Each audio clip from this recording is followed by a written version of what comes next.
началото на 9 век, когато Византийската империя се смята за вечна, от сенките на Балканите се надига един човек. Владетел, от когото се страхуват императори. Войн, който превръща поражението в закон. Име, прошепвано с ужас зад стените на Константинопол. Неговото име е Хан Крум. За враговете си варварски владетел. За народа си справедливост, сила и оцеляване. А за историята бурята, която едва не унищожава една империя. За ранния живот на Крум се знае малко. Той се появява внезапно около 803 година, във време, когато България е на кръстопът. Заобиколена от могъщи врагове, раздирана от вътрешни напрежения, наблюдавана внимателно от Византия. Крум не управлява с мекота. Той управлява с дисциплина, страх и абсолютна власт. От самото начало той разбира една истина. България ще оцелее само ако стане по-силна от враговете си.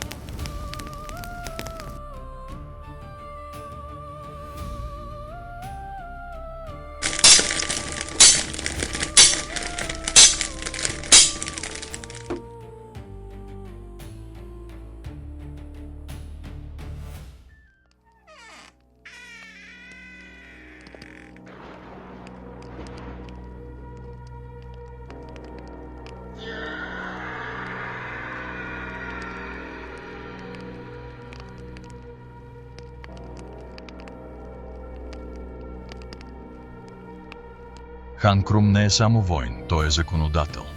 В едно жестоко време той въвежда строги закони срещу кражби, корупция и предателство. Наказанията са безпощадни. Отсечени ръце, конфискация на имоти, публични екзекуции. Но зад жестокостта стои цел. Крум вярва, че страхът създава ред. Редът създава сила, а силата – оцеляване. Под неговото управление България става единна, дисциплинирана и готова за война.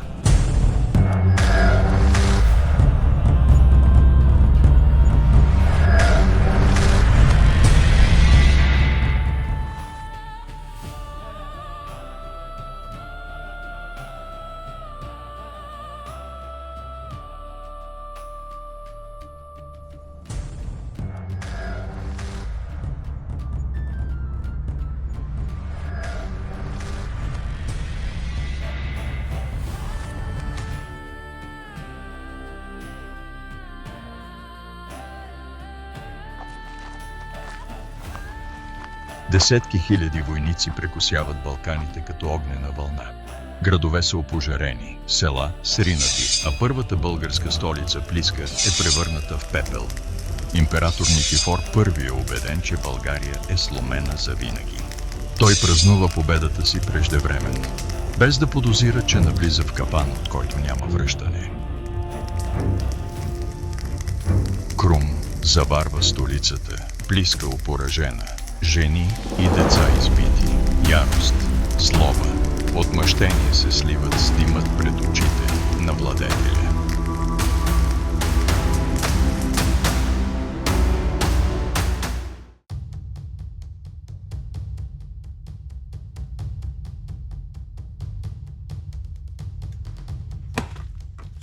При отстъплението си през Върбишкия проход хан Крум действа хладнокръвно и безмилостно.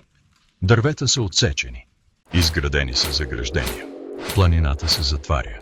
На разсъмване българската войска атакува. От всички страни. Без път за бягство. Византийската армия е унищожена, а император Никифор загива на бойното поле. Това е едно от най-тежките и унизителни поражения в цялата история на Византийската империя.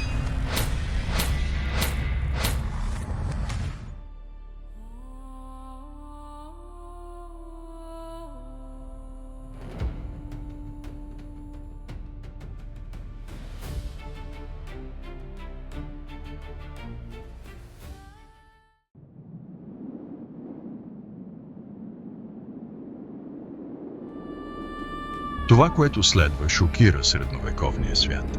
Хан Крум заповядва черепът на императора да бъде почистен, обкован с злато и превърнат в чаша за пиене.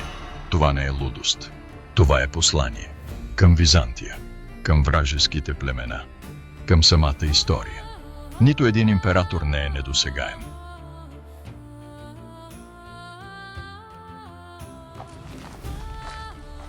След разгрома на византийските армии, Крум поема на юг. Целта му е Константинопол, най-великият град на света. Стените са непристъпни. Населението трепери. Крум извършва езически ритуали пред портите. Оглежда стените. Подготвя обсадни машини.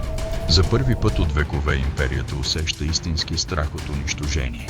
Но съдбата се намесва. През 814 година, преди последния удар, хан Крум умира внезапно. Градът е спасен. Империята оцелява, но никога не забравя името му.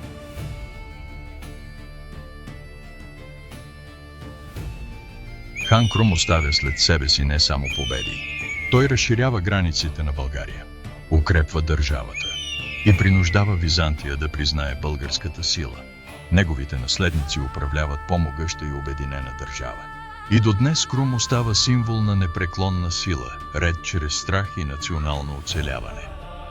Империи се издигат, империи падат, но някои имена не избледняват. Хан Крум не издига паметници от камък. Той ги изгражда в паметта. И дори днес, повече от 1000 години по-късно, неговата сянка все още тегне над историята.